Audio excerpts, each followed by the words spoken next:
안녕하세요. 예. 자, 보자. 날씨가 추워졌죠? 날씨가 많이 추워졌어요. 예. 이제 딱 공부하기 좋을 시기입니다.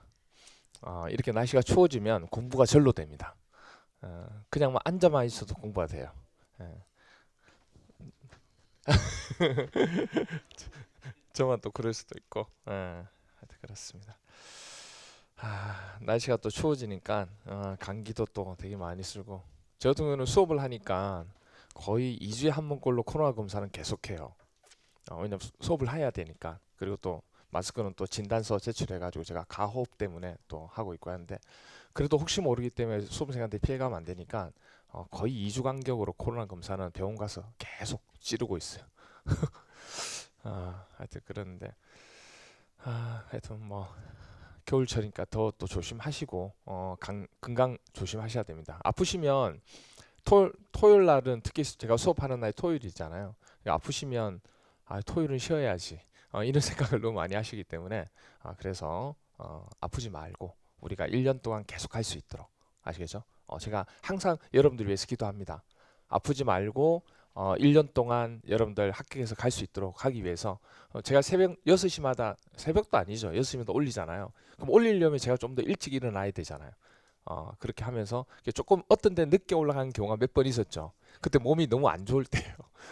그때 좀 늦게 올라갔을 때는 몸이 너무 안 좋아. 왜냐면 중개사 시험도 있고 막 그래가지고, 그래서 그랬는데, 그거 말고는 뭐 어차피 제가 수업하는 부분은 되게 충실하게 하고 정리하고 막 그렇게 하니까 거의 아마 6시에 딱 올라갈 겁니다.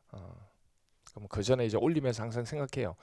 올해 1년 동안에 수험생들이 정말 많이 힘들 건데 그래도 잘 좀 해나갈 수 있으면 좋겠다. 그리고 무엇보다도 건강했으면 좋겠다. 그래야지 1년 동안 함께 달릴 수 있으니까. 그렇죠? 예. 자, 오늘은 이제 167페이지 부분부터 들어가는데, 그 전에 우리가 했던, 지난주에 했던 내용이 되게 어려운 내용 중에 하나였습니다. 그래서 오늘부터 하는 내용은 그렇게 어렵지 않아요. 제가 얘기했잖아요. 주택관리사 시설개론 통틀어서 제일 어려운 부분이 어디냐 물어보면 구조 파트에서 지난주 한 내용입니다. 그럼 지난주 한 내용을 어느 정도 내가 이해하고 습득할 수 있으면 구조 파트에서 제일 어려운 건 끝났다고 생각하시면 돼요. 그 다음에 나중에 설비 파트 가면 또 어려운 게 한 파트가 있긴 있어요. 있는데 구조 파트는 지난주 한 겁니다.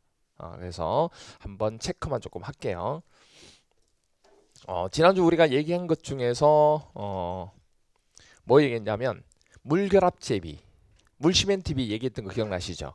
물시멘트비가 발생하는 현상 중에서 일단 물시멘트비가, 즉 물결합제비가 크면 콘크리트 압축 강도는 작아지죠. 그렇죠? 그다음에 철근하고 부착력도 작아지겠죠. 즉 감소하겠죠. 그렇죠? 그리고 당연히 그러면 수밀성과 내구성도 낮아지죠. 물이 많으면. 그렇죠? 밀실하지 못하니까. 그리고 건조 수축도 증가하죠. 증가하죠. 그렇죠? 그리고 크리프도, 건조 수축이 증가하면 크리프도 같이 같은 친구예요. 둘이 친구예요. 그렇게 되고, 그 다음에 당연히 물이 많으니까 재료 분리가 많이 생길 거고, 그 다음에 브리딩하고 레이턴스가 증가할 거고, 아시겠죠? 그 개념을 일단 기억하셔야 되고, 우리가 그 공사하기가 쉬운지 어려운지 반죽 정도를 측정해서 시공연도를 측정하는 시험이 뭐죠? 슬럼프 테스트라고 얘기했습니다. 슬럼프가 결정하는 거 이렇게 얘기했고, 그 다음에 이제 또 얘기한 거 호라 재료 있었죠. 호라 재료에는 안제자가 있고 박하제자가 있었어요. 소량으로 쓰는 게 뭐죠? 안제자, 다량으로 쓰는 게 바깥제자. 그래서 용적 계산, 배합 계산할 때 무시해도 되는 게 안제자. 양이 적으니까 이렇게 됩니다. 그리고 시공연도에 영향을 미치는 거. 시공연도라 그러면 딱 기억하셔야 될 게 뭐냐면 친구들. 단위 수량, 슬럼프 값, 또 친구들. 반죽 질기, 네? 단위 수량. 이게 친구입니다. 아시겠죠? 이 친구는 항상 같이 움직인다는 거. 그걸 기억하고 계셔야 됩니다. 그래서 시공연도에 대한 영향을 미칠 때 시멘트 사용량이 많을 경우에 시공연도는 좋아진다, 증가한다. 그렇게 되고, 그럼 부배하고 빈배합 중에 누가 시공연도가 좋아요? 부배합이죠. 시멘트가 많이 들어간 거. 그리고 물도 많이 들어갈 거니까. 단위 수량이 많을수록 시공연도는 좋아진다. 슬럼프 값이 클수록 증가한다. 그 다음 시공년도 당연히 증가하는 거 맞고, 그 다음에 조심할 게 과다하면 오히려 떨어진다. 감소한다. 그렇게 됩니다. 그리고 골재 입형 모양이 둥글수록 좋다고 얘기했죠. 구형일수록 좋고, 그리고 입도는 크고 작은 건 적당할수록 좋은 거고, 그리고 쇠석을 사용하면 시공년도는 나빠집니다. 왜? 울퉁불퉁하니까. 그렇죠. 그렇게 되고, 그 다음에 온도가 시공년도가 좋으려면 온도는 낮아야죠. 그리고 습도는 높아야 돼요. 항상 습도와 온도는 반비례 관계입니다. 아시겠죠? 그렇게 된다는 거 기억하시고, 그 다음에 콘크리트 우리가 압축 강도 테스트를 해야 되는데, 압축 강도 테스트하게 될 때 우리가 주로 쓰게 되는 샘플의 크기는 150 곱하기 300짜리를 쓰고, 만약에 작은 거 쓰게 되면 그 표준값에 대해서 보정을 해줘야 되죠. 그게 얼마다 0.97 이런 수치가 이제 잘 외우기 힘들다 그 얘기입니다. 그리고 콘크리트 강도 시험할 때 샘플을 만들어야 되는데, 그 시료 공시체 부분은 하루에 1회 이상, 그리고 콘크리트 양 몇 세제곱미터마다 120입니다. 120. 면적을 얘기할 때는 500제곱미터마다 1회 이상. 그리고 배합이 변경될 때마다 그렇게 얘기했습니다. 그리고 보통 공시체 3개 만들죠. 3개 만들어 가지고 그것의 무슨 값? 평균값을 얘기하게 되고, 그리고 보통 코어 강도 시험할 때 뭐 일반 압축 강도 시험도 똑같은데, 코어 강도 뚫어 가지고 강도 테스트 할 때 평균값이 콘크리트 설계 기준 압축 강도의 몇 프로 초과해야 돼요. 85% 초과해야 합격이고, 그 다음에 각각의 과락이 있다고 얘기했죠. 각각의 값은 얼마를 초과해야 돼요? 75%. 그렇게 얘기했던 것 중에 하나입니다.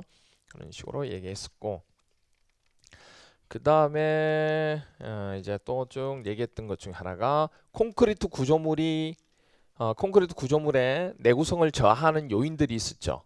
중성화, 그리고 알칼리 골재 반응, 그리고 염해, 그리고 동결융해, 그리고 화학적 침식, 뭐 이런 것들이 있었습니다. 그렇게 설명해 드렸고, 그 다음에 우리가 또 설명한 게 건조 수축을 증감시키는 원인 얘기하면서 물량과 단위 시멘트량이 뭐 할수록 많을수록 증가한다는 거. 그죠? 왜냐하면 단위 수량하고 단위 시멘트량이 차지하고 있는 배합이 큰 게 건조 수축되니까 그렇게 되고, 그 다음에 건조 수축의 진행 속도는 초기가 큽니까? 시간의 경감에 따라 큽니까? 초기가 큰 거예요. 처음에 50%가 거의 일어나요. 그러면 그렇게 되고, 그 다음에 수중 양생이라 그래서 물 속에다가 아니면 호수에다가 물을 뿌리는 수변 양생 부분 하는 경우 이런 게 있습니다. 아니면 수중에다 집어넣죠. 그러면 아예 외부로 물이 증발을 못하죠. 그러면 그 내에서 계속 수화 반응이 일어나서 제대로 경화가 될 수 있다는 얘기예요. 그래서 만약에 수중 양생을 한다든지 하게 되면 수화장이 촉진돼서 건조 수축이 있다 없다? 없다. 거의 없다. 이렇게 있고, 철건을 많이 사용하면요 건조 수축을 뭐 할 수 있죠? 그렇죠. 감소시킬 수 있습니다. 그리고 부재의 변형을 양쪽에 꽉 잡아서 구속을 했습니다. 그럼 오히려 구속하지 않은 것보다 변형이 더 많이 생긴다. 딱 잡고 있으니까 이 내부에서 막 돌아가고 난리가 나는 거예요. 그리고 굵은 골재의 최대 치수가 작으면 작다는 얘기는 시멘트 물이 많다는 얘기죠. 그럼 건조 수축이 증가한다. 반대로 보면 골재량이 많으면 감소하겠죠. 그렇게 됩니다. 그리고 상대 습도가 증가하면 건조 수축은 감소죠. 왜냐하면 상대 습도가 낮아야지만 물이 없으니까. 그죠? 된다는 거 그거 기억하시고, 그럼 반대로 이제 온도가 높을수록 건조 수축은 증가하게 되는 거죠. 습도하고 반대니까. 부재의 단면 치수가 작으면, 그러니까 안에 조직은 똑같은 거예요. 조직은 똑같은데 단면만 크기가 작고 단면이 큰 게 있다는 얘기예요. 그럼 단면이 큰 거는 이게 빨리 굳지 못하는 거예요. 서서히 굳을 수밖에 없는 거예요. 그럼 상대적으로 이건 빨리 굳으니까 이거보다는 건조 수축이 발생이 할 거다는 얘기를 하는 겁니다. 그래서 상대적으로 크다 이런 말을 쓰는 거예요. 그렇죠? 그렇게 됩니다. 크리프는 이제 이거하고 똑같다는 거 그거 기억해 주시면 되고, 조금 이제 하나가 다른 게 물시멘트비가 큰 경우를 사용했다. 그러면 크리프가 증가한다. 조직이 밀실하지 못할 거니까 제하 응력이 클수록 제하 응력이 클수록 크리프는 증가한다. 그리고 부재 경감 길이는 긴데 두께, 높이는 작아요. 그러면 어떻게 돼요? 건조 수축이 크리프가 증가한다. 이렇게 되죠. 그렇게 설명을 좀 드렸고, 그리고 균열에 대한 원인들은 이상하면, 정상적이지 않으면, 불량, 그리고 중성화, 건조수축, 열 이런 것 때문에 생겼다 했던 거 기억나시죠? 그게 이제 제한 시간 이제 했던 거 조금 줄여서 설명드렸습니다. 그럼 이제 오늘 167페이지 보시죠. 오늘 167페이지 보시면 지난 시간에 우리가 일반상 철근공사, 거푸집공사 중에서 철근 콘크리트 공사 있죠. 여기까지 지금 3장에서는 지금 하고 있는데 오늘 이제 이 4절 콘크리트 공사 부분 반 정도 했어요. 그럼 나머지 이제 반을 하고 그리고 바로 이제 5절 부분 들어가도록 할 겁니다. 아시겠죠? 그리고 그 끝나면 바로 철골 구조로 넘어갈 겁니다. 자, 보죠. 167페이지 보시면 동그라미 4번 균열에 대한 종류가 나옵니다. 균열의 종류. 자, 이 균열 종류 되게 많이 헷갈립니다. 이 균열의 종류가 되게 많이 헷갈리고 실질적으로 여러분들이 공부를 한번 해보신 분들도 이 콘크리트 종류 부분은 되게 많이 헷갈려요. 그러니까 대책은 안 헷갈리는데 종류가 헷갈려요. 그래서 동그라미 4번 앞에 별표해 주셔야 돼요. 또 이게요. 출제가 많이 돼요. 출제가 안 되면 좋겠지만 출제가 또 많이 됩니다. 그래서 별표해서 하나 봐주시고요. 먼저 제가 이제 설명을 조금 드릴게요. 크게 균열은요. 균열의 종류를 얘기했는데 머릿속에 이렇게 일단 기억을 하고 계세요. 크게 균열이라고 하면 균열이라 그러면 크게 두 가지가 있습니다. 그러니까 세부적으로 하면 여러 가지가 나오는데 크게 따지면 뭐가 되냐면 이거 플라스틱 균열이 있어요. 플라스틱이 뭐죠? 플라스틱이란 것은 콘크리트가 배합을 해서 콘크리트를 부었죠. 부었을 때 초기에 나타나는 그러니까 이거 기억나세요? 콘크리트 부분에 있어서 탄성, 소성 기억나세요? 탄성이란 것은 재료가 원상태로 돌아갈 수 있는 거죠. 그럼 아직까지 완전히 굳지 않은 상태라고 볼 수 있는 거고 그 다음에 소성이라고 하는 것은 굳어가지고 이제 뭐죠? 원상태로 돌아는 못 가요. 그러니까 뭐냐면 균열이라고 하는 게 콘크리트가 굳어야지만 생기는 거잖아요. 어떻게 보면. 근데 그 시기를 얘기하는 게 시기를. 초기에 생기는 것과 나중에 생기는 거. 그럼 초기에 생기는 것을 뭐라고 하냐면 플라스틱이라고 얘기하는 거예요. 이 플라스틱을 우리나라 말로 소성. 소성 아시죠? 그겁니다. 그래서 이거를 소성 균열이라고도 얘기합니다. 그러면 이 플라스틱 균열이란 게 있고 또 하나가 무슨 균열이냐면 건조 수축 균열. 이렇게 크게 나누어서 두 가지가 있다는 걸 기억해 주시면 됩니다. 크게 나누어서. 그러면 이거를 이렇게 기억하세요. 이거를 더 쉽게 얘기하면 콘크리트 부분에 있어서 굳으면서 생기는 게 플라스틱 균열. 이거는 굳고 난 뒤에 시간이 지나서 생기는 게 뭐다? 건조 수축 균열. 무슨 말인지 이해가 돼요? 두 가지 차이점이 있어요. 크게 얘기하면 이거를 어떻게 얘기하면 콘크리트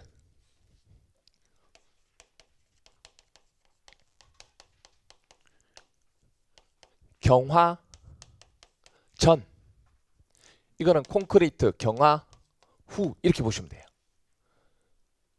우리 경화 기억나세요?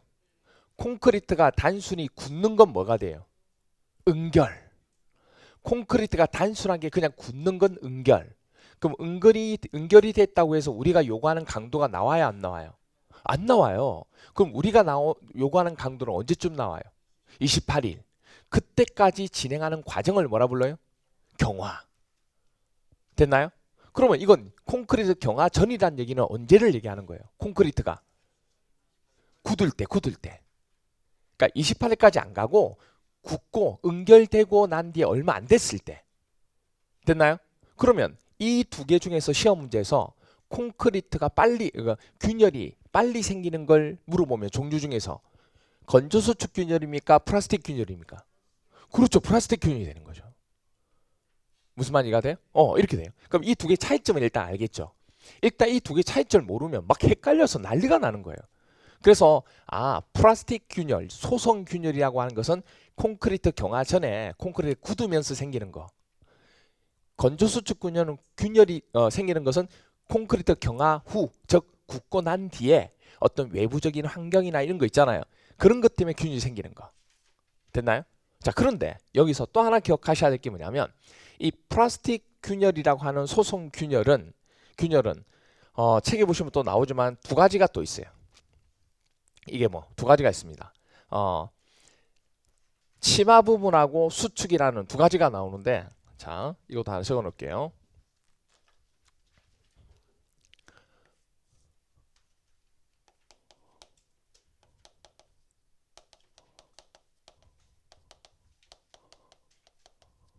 됐나요? 책에 보면 나와 있긴 있습니다. 그런데 이렇게만 먼저 조금 적어 놓으세요. 그 다음에 소성, 수축균열 이렇게 됩니다. 그래서 일단 여러분 책에다가 옆에 공간이 아마 있을 거예요. 어디냐면 167페이지 옆에 보면 동그라미 4번 콘크리트 균열의 종류 및 대책 나오죠. 그 옆에다가 지금 제가 적어드렸던 부분을 하나 적어 놓으시면 됩니다. 이거를 플라스틱 소성 균열, 콘크리트 경화 전, 건조 수축 균열, 콘크리트 경화 후, 그리고 소성 균열, 플라스틱 균열은 크게 나눠서 소성, 침하 균열이 있고, 그 다음 또 하나는 소성, 수축 균열이 있다는 거. 이렇게 두 가지. 이렇게 하나 적어 놓으세요. 필기를 거의 잘 안 하는데 필기를 해야 될 부분은 제가 필기할 시간을 이렇게 드려요. 걱정 안 하셔도 돼요. 이거는 딱 하나 적어 놓으셔야 개념이 파악되기 때문에 이렇게 돼요.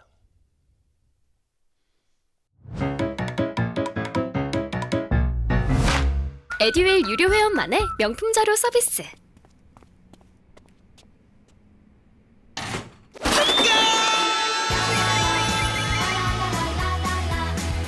고퀄리티 명품 자료의 혜택.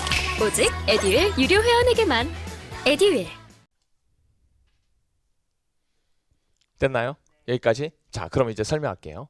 그럼 크게 나누어서 소송균열과 건조수축균열 두 가지가 있는데, 경화 전에 생기는 게 뭐라고요? 소송균열. 경화 후 생기는 게 뭐죠? 건조수축균열. 그러면 소송균열은 경화되기 전인데, 그러면 예를 들어서 콘크리트를 부었어요. 탓을 했어요.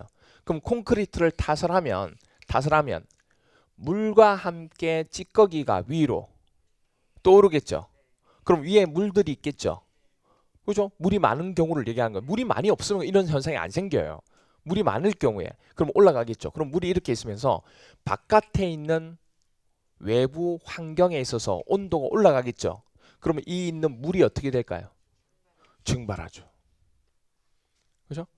그러면서 여기 있는 재료들 부분이 밑으로 내려앉을 수 있어요, 없어요? 내려앉을 수 있죠. 이 재료들이 기본적으로.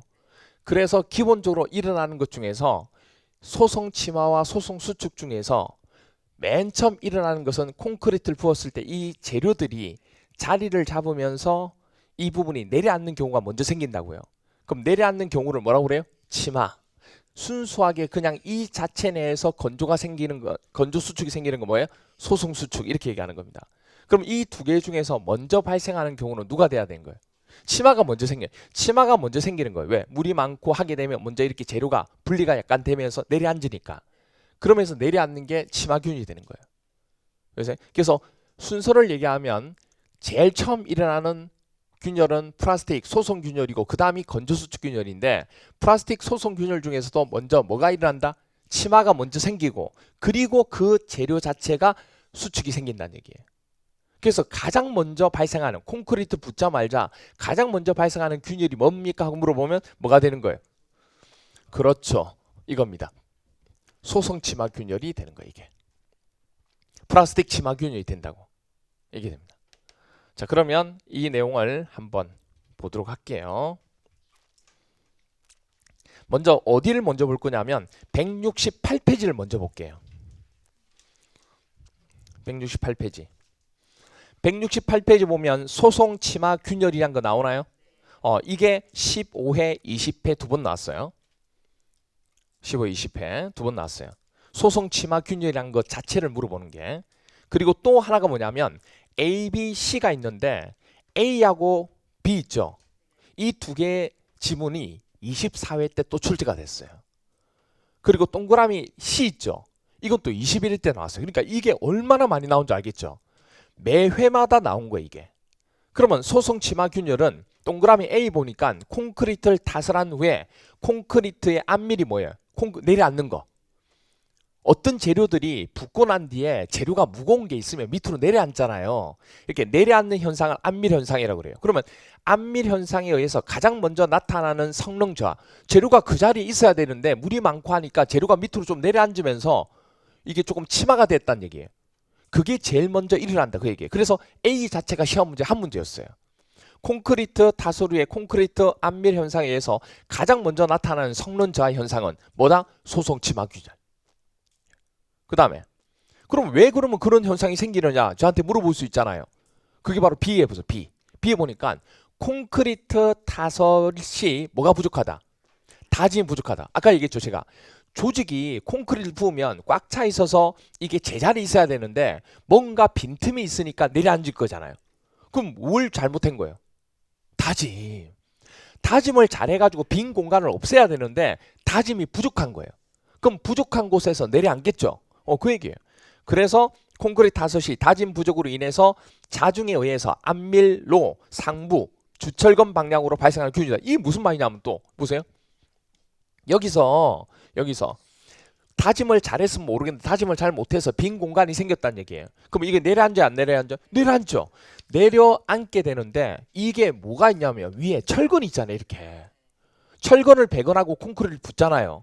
그럼 철근이 이렇게 있는데 내려앉으니까 여러분들 콘크리트 표면에서부터 여기 철근이 있으면 철근 표면까지 이걸 뭐라 불러요?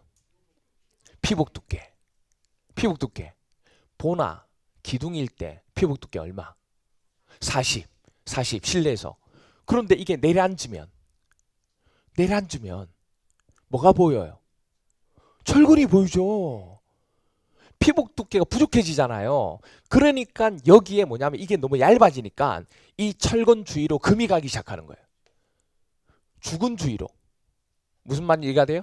그러니까 소송 침하 균열이 생기면 이게 제일 먼저 생기는 건데 이게 생기면 지금처럼 이런 식으로 내려앉으면서 철근 피복 두께가 약해지면서 작아지면서 여기에 철근 방향으로 균열이 발생하더라는 얘기예요. 무슨 말이세요? 그리고 또 보니까 무슨 현상이 생기냐면 이런 현상이 생기는 이유 중에 또 하나가 철근 자체가요. 직경이 크잖아요. 그러면 피복 두께가 확보가 많이 되어서 기억나시죠? 잡는 것과 잡히는 거. 철근 지름이 크면 피복 두께도 커져야 되잖아요. 근데 그걸 제대로 확보를 못한 거예요. 또 내려앉았으니까. 그러면 부착력이 떨어지겠죠. 그러니까 이게 더 생기는 게 이게. 그래서 철근 직경이 크면 클수록 이거는 더 생긴다, 덜 생긴다. 더 생기게 되는 거예요. 그래서 밑에 보니까 동그라미 C에 배건된 철근 직경이 뭐 할수록 클수록 이게 더 촉진되는 거예요. 더 많이 생기는 거예요. 원래 균열도 생겼는데. 됐나요? 그러면 지금 얘기한 게 뭐냐면 A, B, C라는 얘기는 무슨 균열에 대해서 생기는지를 머릿속에 넣고 계셔야 이게 문제가 헷갈리지 않는 거예요. 무슨 말 이해가 돼요? 그래서 이 세 가지는 왜 생긴 거예요? 치마가 되어서. 무슨 말이세요? 왜 치마되었는데요? 조직이 밀실하지 못해 다짐을 못해서 잘. 그리고 철근 직경이 너무 큰 걸 사용해야 하니까 더 생기더란 얘기예요. 무슨 말 이해가 돼요? 그렇게 그게 첫 번째 일어나는 소송 침하 균일이 되는 거예요. 자, 그 다음에는 이런 현상은 안 생겼는데 내려앉는 현상은 안 생겼는데 그 다음에 시간이 지나서 생기는 방법이 있어요. 처음에 1차원적으로 이게 내려앉으면서 소송 침하 균열이 생길 수도 있잖아요. 근데 이건 안 생겼어 이제. 그럼 이제 시간이 조금 지납니다. 시간이 지나서 뭐가 되냐면 한 장 앞으로 가셔서 167페이지 보세요. 167페이지에 소송 수축 균열 나오나요? 초기에 플라스틱 초기에 소송이 일어나는 수축 균열에서 24회 시험 때 나왔어요. 이게 21회 때도 나오고 어떤 현상이 생기냐면 이거는 말 그대로 초기에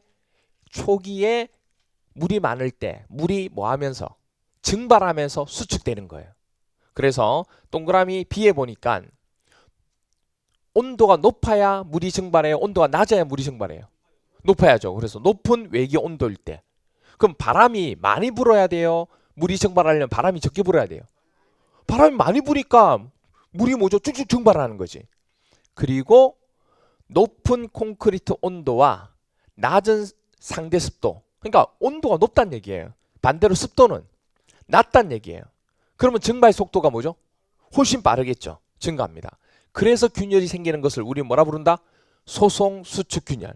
아, 그러면 소송 수축 균열은 머릿속에 뭐만 넣고 있으면 되냐면 물 시멘트 비, 단위 수량, 물에 대한 양 때문에 주로 생기는 거구나. 이렇게만 기억하시면 돼요. 그렇게 됩니다. 됐나요? 네, 그렇게 보시고 그 다음에 이제 168페이지 보시면 168페이지 보시면 그렇게 해서 초기에 균열이 생길 수 있는 방법은 소송 균열이었습니다. 즉 치마하고 수축에 대한 균열이었어요. 이제 시간이 지나서 콘크리트가 완전히 굳었어. 이제 완전히 경화가 됐다고. 경화되고 난 뒤에도 일어날 수 있는 수축이 있다고요. 그게 무슨 수축이다? 건조수축 균열이 된 거예요. 그래서 리언에 보면 건조수축 균열 나오죠. 거기에 B에 보시면 24일 때 나왔어요. 콘크리트 경화 전이라고 돼 있죠. 시험 문제는 콘크리트 경화 전 이렇게 이제 출제가 되는 겁니다. 그래서 전을 동그라미 하시고 위에다가 뭐라고 해야 돼요? 후. 전 X 후 동그라미 이렇게 해 놓으셔야 돼요. 됐죠? 그래서 콘크리트 경화 전이 아니고 건조수축은 콘크리트 경화 후. 그러면 이제 콘크리트 경화 전에 생기는 것은 아까 봤던 누구? 그렇죠. 소송균열, 플라스틱 균열을 얘기하는 거예요. 두 개 구분이 되나 이제? 네, 오케이. 그래서 건조수축 균열은 동그라미 원인의 B에 보시면 콘크리트 경화 전이 아니고 뭐다? 후라고 고쳐주시면 됩니다. 수분의 증발에 의해서 체적이 감소하는 현상을 됩니다. 당연히 여러분들 보세요. 이게 굳고 난 뒤에도 수화 반응을 계속 하거든요. 그리고 난 뒤에도 일어난다는 얘기예요. 그러니까 이게 되게 많이 헷갈리는 게 뭐냐면 앞에도 수축이 나왔죠. 지금 뒤에도 수축이 나왔잖아요. 그래서 이제 이걸 나누는 기준이 뭐냐면 우리가 콘크리트를 실제로 실험을 해보니까 콘크리트 붙자 말자 초기에 나타나는 수축도 있지만 시간이 지나서 나타나는 수축도 있더라 없더라? 있더란 얘기예요 이게. 그러니까 처음에는 초기에만 생기는 줄 알았어요 사람들이. 근데 나중에 지나보니까 초기에 잘 해가지고 안 생겼거든요. 근데 나중에 시간이 지나고 난 뒤에 28일 지나고 난 뒤에 보니까 뭐가 돼요? 생기더란 얘기 이게. 야 그러면 이 균열도 우리가 고려를 해야 되겠다 해서 만든 게 건조수축 균열이라고 하는 겁니다. 그러니까 어떻게 보면 뭐하고 비슷하냐면 소송수축 균열하고 거의 비슷하죠. 아니 당연히 수축이 되니까 비슷하죠 내용이. 그래서 수험생들이 많이 헷갈린다는 얘기예요. 그래서 이제 명칭을 정할 때 이름을 딱 바꿔놓은 거예요. 경화 전은 소송수축이라고 하고 경화 후는 뭐 어떻게 건조수축으로 하자 이렇게 단어를 딱 정리해 놓은 거예요 이게. 무슨 말인지 이해가 돼요? 이게 비슷해요. 성질이 비슷해요. 수축이라는 게 뭐 어떻게 다룰 수가 있겠는지 비슷하다고. 근데 이제 먼저 생긴 거와 나중에 생긴 걸로 구별을 한 거예요. 그렇게 해서 일어나고 그럼 당연히 물이 증발하면 수분이 증발하면 콘크리트는 수분이 증발하면 체적이 증가합니까 감소합니까? 당연히 감소하죠 그거는. 그리고 대책은 어떻게 되느냐? 물을 많이 안 넣으면 되죠. 그래서 동그라미 B에 보시면 대책 물 시멘트 비를 뭐하고?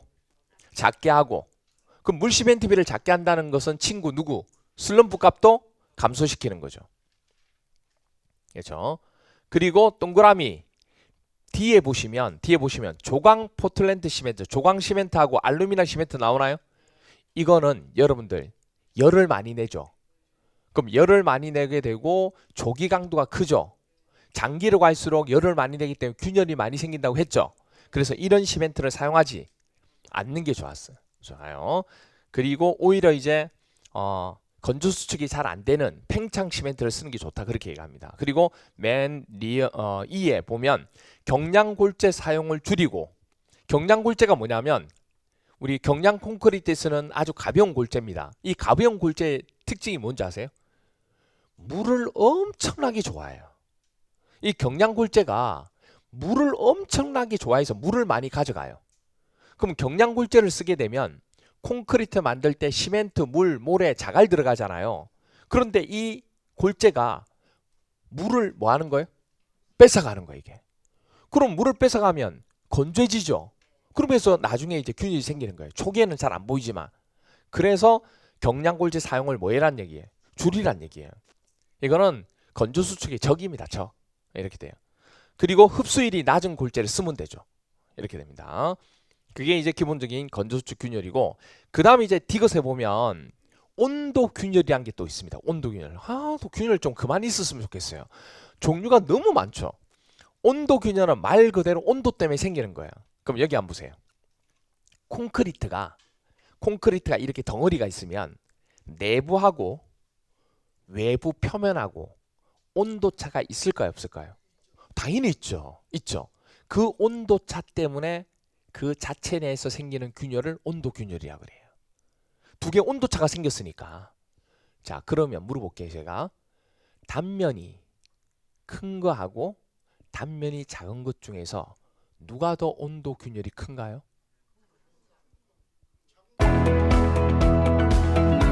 저는 정보가 곧 합격이라고 생각해요. 기출문제 특강이나 모의고사 자료집을 주시는 것도 좋았고, 그 중에서 제일 좋았던 건 교수님의 쪽집게 정보였어요. 약간 합격을 위한 종합 패키지 선물을 받는 그런 느낌? 애들 유료 회원 꼭 추천합니다.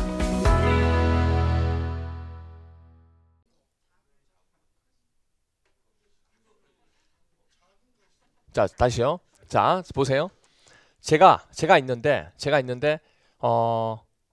예를 들어서 뭐냐면 제가 느끼는 부분이 이 벽이 이렇게 있어요. 벽이 있는데 바깥의 날씨가 춥죠. 안의 날씨가 따뜻하죠.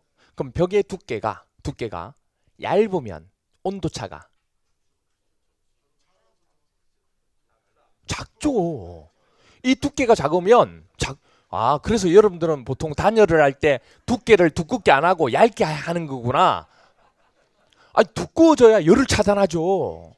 우리 상식적으로 생각했을 때. 그러니까 벽의 두께가 두꺼우면 얇은 것보다는 온도가 들어오질 못하잖아요. 어떻든 시간이 걸리잖아요. 그러니까 두 개의 온도차가 큰 거예요, 이게. 그런데 얇으면 두 개가 비슷한 거죠, 이게. 그러니까 온도차가 거의 없는 거예요, 이게. 무슨 말이 이해가 돼요? 그러니까 얇은 곳이 있으면 한 가지를 더 붙여서 이걸 차단하는 거예요. 더 두껍게 해서. 그러면 당연히 콘크리트 덩어리가 크면 내부하고 외부 온도차가 클 수밖에 없죠. 근데 이게 작으면 온도차가 그만큼 적겠죠. 거리가 짧으니까. 무슨 알겠어요? 그래서 단면의 크기가 클수록 온도 균열은 더 생기는 거예요, 이게. 왜? 온도차가 커야 생기는 거니까. 무슨 말이 이해가 돼요? 나중에 설비에 가면 뭐가 나오냐면 결로라는 게 나와요. 결로는 온도차가 커야 생기는 거예요, 온도차가 없어야 생기는 거예요? 그렇죠. 커야 생기는 거죠. 제가 집에 난방을 하지 않고 외국에 갔다 왔다는 얘기예요. 그러면 밖에 있는 날씨하고 안에 있는 날씨가 밖에 있는 온도와 안에 있는 온도가 어때요? 거의 똑같아요. 그럼 절대 결로 안 생겨요. 그런데 와가지고 너무 춥잖아요. 밖에는 추우니까 안에 난방을 엄청나게 올립니다. 온도가 올라가요, 안 올라가요? 그러면서 뭐가 생겨요? 결로가 생기는 거예요. 온도차가 클수록. 즉 온도 균열은 온도차가 클 때 생기는 거예요. 그 개념이에요. 그래서 동그라미 A에 보시면 온도 균열은 21에 24에 두 번 나왔어요. 콘크리트 내부와 외부의 온도차가 클수록 발생하고, 동그라미 B에 보시면 단면 치수가 뭐 할수록, 그렇죠, 클수록 발생하는 거예요. 이게 상식적인 걸 정립시켜 드린 거예요. 제가 누누이 얘기하자면 시설 개론은 상식선에서 풀어낼 수 있어야 돼요. 안 그러면 이거 다 외워야 돼요. 반드시 외워야 될 수치나 이런 거 외우셔야죠. 그런데 상식선에서 풀을 수 있는 건 풀어주셔야 문제를 풀 수가 있습니다. 그 다음 리얼. 하중에 의해서 생기는 균열인데 대표적으로 뭐 휨균열, 휨전단, 전단, 뭐 비틀림이 있는데 B하고 C만 시험 문제 나왔습니다. B가 20회 때 나오고 C는 21회 때 나왔어요. 휨균열은 부재가 뭐 하면서 생길까요? 휘어지면서. 자, 그러면 여기 한번 볼까요? 또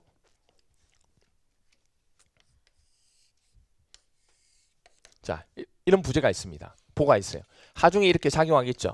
그러면 휘어지겠죠. 이렇게 휘어집니다. 자, 그러지 않을게요. 여러분 상상을 하세요. 휘어지겠죠. 그럼 물어볼게요, 제가. 어느 쪽에서 좌우 대칭이니까 같잖아요. 자, 부재가 휘어지면 어느 쪽에서 균열이 제일 많이 생기나요? 1번. 그러니까 여러분이 얘기할 때는 상식적으로 얘기하시면 돼요. 많은 걸 생각하시면 안 됩니다. 많은 걸 생각하는 순간에 뭐죠? 뭐 좀 새로운 게 있나? 그런 거 상식적으로. 알겠죠? 상식적으로. 1번이죠. 그럼 다시 물어볼게요. 1번에서 상부하고 하부 중에서 어디서 그러면 힘에 대한 균열 많이 생겨요? 하부죠. 위에는 압축이고 밑에는 인장이 약하니까. 그럼 이렇게 생기는 거 있죠? 이게 무슨 균열? 지금까지 힘 균열을 설명하고 있었습니다. 예, 이걸 바로 힘 균열이라 한다는 얘기예요. 아, 이렇게 생긴 게 힘 균열이구나. 그거 찾는 게 시험 문제 나오는 거예요. 그 다음에 또 하나가 뭐냐면, 자, 이렇게 부재가 이렇게 있는데 뭐 이 상태 그대로 해서 할게요. 이렇게 돼 있어요. 그러면 분명히 뭐라고 하냐면 휘어지면서 이렇게 휘어진다고 얘기했죠. 이렇게 휘어져요. 그러면 가운데 부분은 그냥 그대로 내려왔죠. 그래서 휘임 균열이 밑에서 많이 생겼는데 잘 보시면 이쪽은 내려오지는 않았죠. 그런데 안으로 들어가고 밖으로 나왔죠. 여기는 안으로 들어가고 밖으로 나온 게 아니에요. 그냥 내려앉았지. 근데 이쪽은 안으로 들어가고 밖으로 나왔다고. 여기도 안으로 들어가고 밖으로 나왔다고. 그게 양쪽 담부로 갈수록 좀 심한 거죠, 지금. 그렇죠? 그러면 보세요. 위아래가 서로 다른 방향으로 작용하면 가위죠. 가위지, 가위. 자르는 거죠. 가위로 자르는 힘이 뭐였어요? 전단. 그래서 이쪽하고 이쪽은 뭐가 많이 생기는 거예요? 전단균열이 생기는 거예요. 아, 중앙에는 휨균열이 생기고 양쪽 담부에는 뭐가 많이 생기더라? 전단균열이. 왜? 가려고 하고 이건 나오려고 하니까. 자, 그런데 보세요. 그러면 균열이 어떻게 생겨야 되냐면 전단균열이 이렇게 생겨야 돼요. 맞죠? 그렇잖아요. 아니, 일로 가니까 이렇게 생겨야 되잖아요, 지금. 그게 맞죠? 수평으로. 자, 그런데요. 부재가 이렇게 휘어졌죠. 그럼 이게 잡아당기죠. 이쪽으로 잡아당기죠, 지금. 그러면 이 부재가 가려고 해요, 안 가려고 해요? 안 가려고 하겠죠, 당연히. 작용 반작용이니까. 그러면 나 안 갈래. 나 가면 죽잖아. 안 갈래, 죽잖아. 이렇게 돼요. 원래는 이렇게 생겨야 될 전단균열이 양쪽에서 휘어지면서 잡아당기니까 이 모양이 어떻게 생겨요? 이것의 직각으로 이렇게 생기는 거예요. 대각선 균열 방향으로.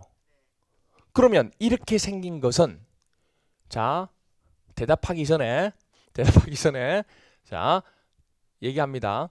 원래 이게 생긴 원인을 기억하셔야 돼요. 원래 이 균열이 생긴 원인을 기억하셔야 한다고. 뭐 때문에 생겼어요? 무슨 힘 때문에? 전단력. 그거 잊으시면 안 돼요. 모양이 바뀌었다고 해서 다른 이름을 붙이시면 안 된다고. 원래 이건데 이게 휘어지면서 그냥 내가 모양이 원래 이렇게 돼야 되는데 이렇게 된 것 뿐이에요, 지금. 무슨 말인지 이해가 돼요? 그래서 이거는 전단 때문에 생기는 거예요. 그래서 이거를 이름을 전단에 대한 균열이라고도 하지만 보세요. 당기는 힘이 인장이잖아요. 그 사선으로 생겼죠. 사인장 균열. 잡아당기는 힘에 의해서 경사로 생겼다 그래서 이걸 뭐라 불러요? 사인장, 경사 방향으로 생기는 인장에 대해서 생겼다. 사인장 균열. 이렇게도 얘기해요. 그렇지만 사인장 균열의 주 원인이 뭐냐 물어보면 뭐라고 해야 돼요? 인장력 하면 안 된다고. 뭐라고 해야 돼요? 전단력이라고 해야지. 이게 되게 많이 수험생들이 고민하. 아니, 사인장 균열이면 잡아당겼다면 인장력 때문에 생긴 거지. 뭐 갑자기 왜 전단 자꾸 이런 얘기를 안 해주면 헷갈려 하는 거예요. 자, 이게 사인장 균열이고 이렇게 됩니다. 몰라요. 모른다고. 무슨 말 이해가 돼요? 근데 시험 문제 나오느냐? 나오니까요. 1회 때부터 나왔어요, 이거는. 아시겠죠? 그래서 모양 자체는 사인장 균열이라 그러고 이걸 일으키는 주 원인이 누굽니까? 물으면 누구예요? 전단력. 그래서 전단 균열이라고도 한다고. 그래서 자, 볼까요? 여기 보세요. 부재가 휘어졌죠? 무슨 균열? 휨균열. 나중에 이제 부러지는 거예요. 그 다음에 자, 무슨 균열? 전단열에 의한 균열. 다른 말로 사인장 균열. 보의 양쪽 끝에 생기잖아요. 무슨 얘기 이해가 돼요? 이게 실제로 여러분들이 이렇게 균열이 생기는 거예요. 이론을 위해서 만들어낸 게 아니고 실제로 건물이 파괴되고 붕괴되는 거 가서 보니까 이런 균열이 왜? 파괴되기 전에 저 조금 있으면 파괴됩니다 하고 알려주는 녀석이 누구예요? 균열이에요. 그걸 알려주는 요소가 균열이라고. 무슨 얘기 알겠죠? 예고편이에요, 예고편. 그래서 균열이 많이 생기면 반드시 그 건물은 문제가 생기기 때문에 점검을 들어가야 돼요. 그럽니다. 그렇게 돼요.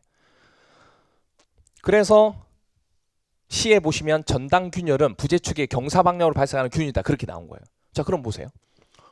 이 어려운 내용을 그럼 한번 정리 한번 해볼게요. 보세요. 21일 시험에 이렇게 나왔습니다. 콘크리트 구조물에 발생하는 균열에 관한 설명으로 옳지 않은 것은 첫 번째 1번 보의 무슨 균열은 전당 균열은 부재축의 무슨 방향으로 경사 방향으로 발생하는 균열이다. 맞나요? 그래요. 외울 게 아니잖아요 지금. 두 번째 치마 균열은 소송 치마 내려앉는 거죠. 백은된 철근 직경이 뭐 할수록 클수록 부착력이 떨어지면서 생기는 거 맞나요? 오케이. 그 다음에 세 번째 자 이제 건조 수축 균열 경화 후조. 이거는 물하고 관계 있잖아요. 어떻든 수축이니까 물 시멘트비가 뭐 할수록 높을수록 증가한다. 맞나요? 오케이. 그 다음 자 소송 수축 균열 장난이 아닌 게 이게 이 소송 수축 균열은 플라스틱 경화 전에 생기는 건데 이것도 건조 수축하고 비슷하다. 그럼 이거는 수축이 되려면 풍속이 강해야 물이 증발하죠. 약할수록이 아니잖아요. 그럼 답은 4번 온도 균열은 콘크리트 내외부 온도차와 부재 단면이 뭐 할수록 클수록 증가한다. 맞아요? 이 문제가 최상 난이도 문제입니다. 시설 개론에서.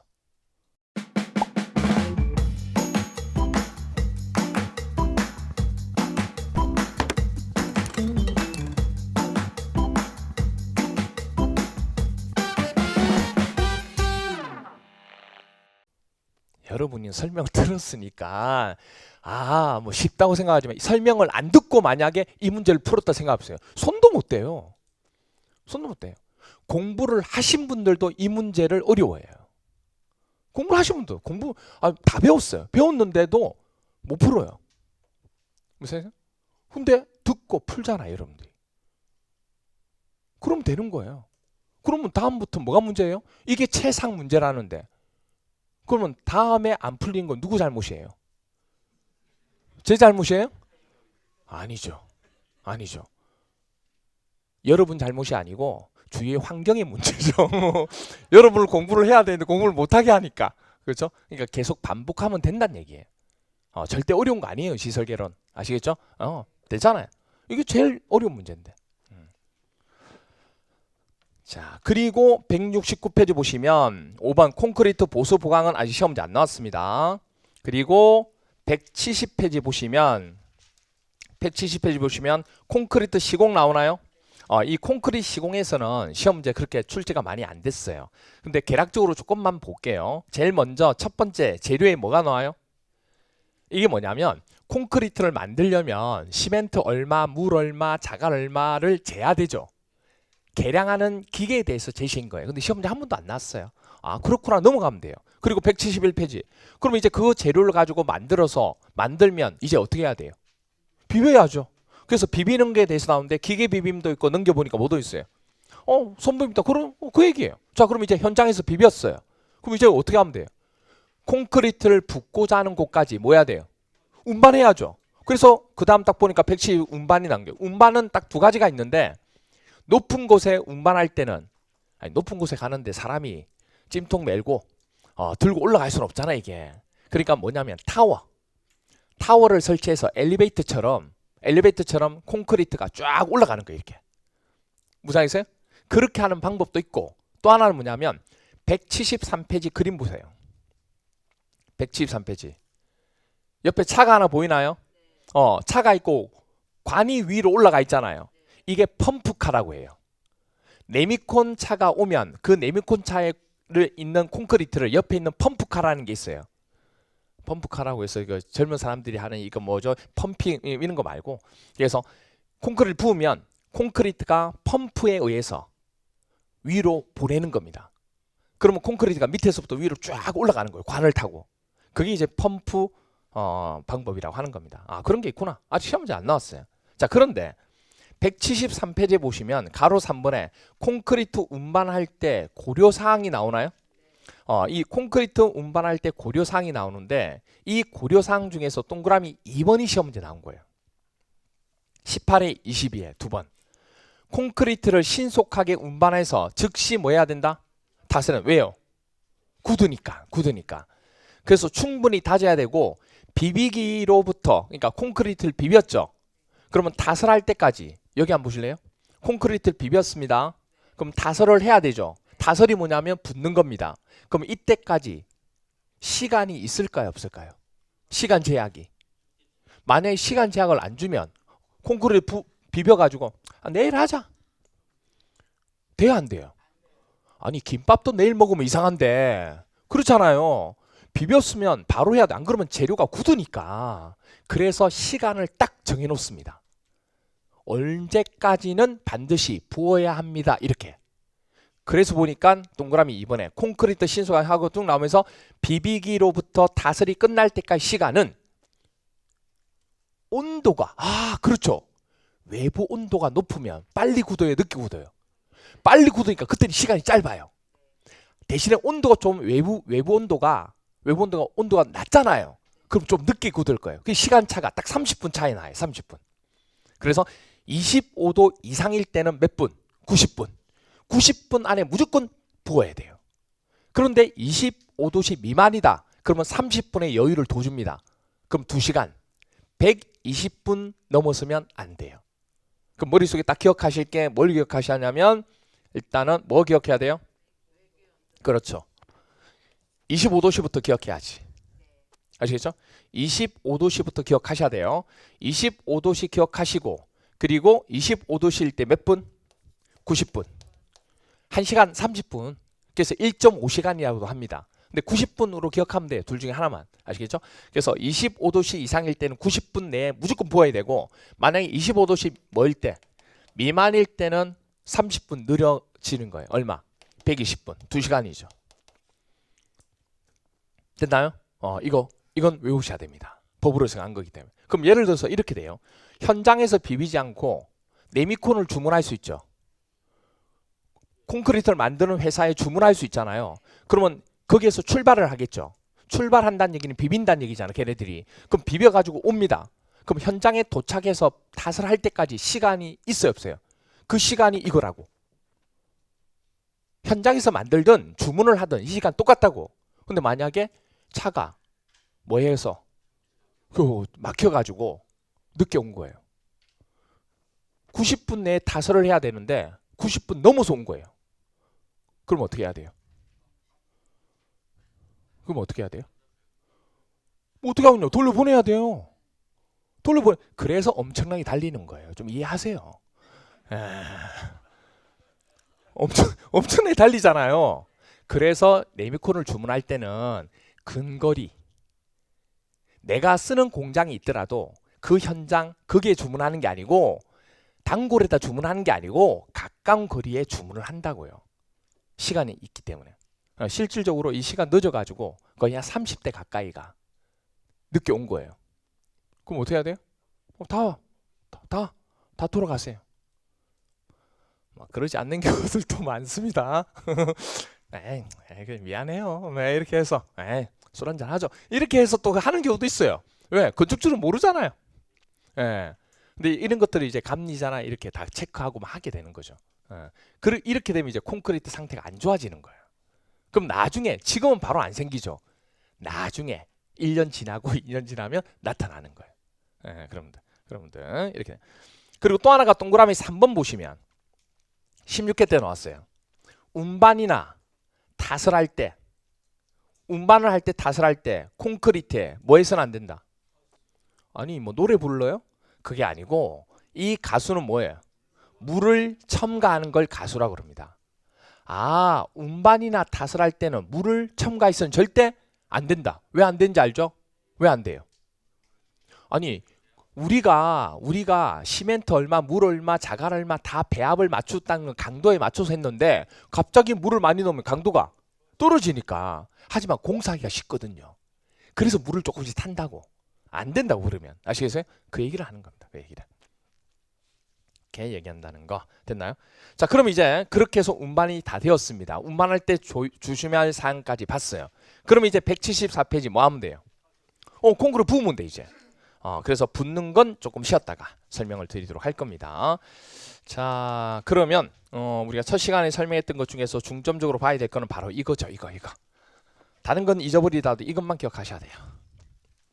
균열은 플라스틱 균열과 소성 균열과 뭐다? 건조수축 균열이 있다. 그러면 경화 전이 뭐예요? 소성 균열. 경화 후가 건조수축 균열. 그럼 경화 전에 일어나는 소성 균열은 두 가지가 있어요. 소성, 치마 균열이 있고 그 다음 소성, 수축. 제일 먼저 발생하는 거 치마.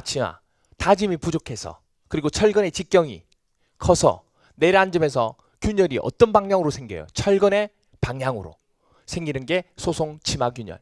그리고 수축 균열, 소성 수축은 건조 수축과 비슷하다고 그랬어요. 단지 시기의 문제지, 시기. 그래서 소성 수축은 물이 많으면 소성 수축이 뭐죠? 많이 생기는 거예요.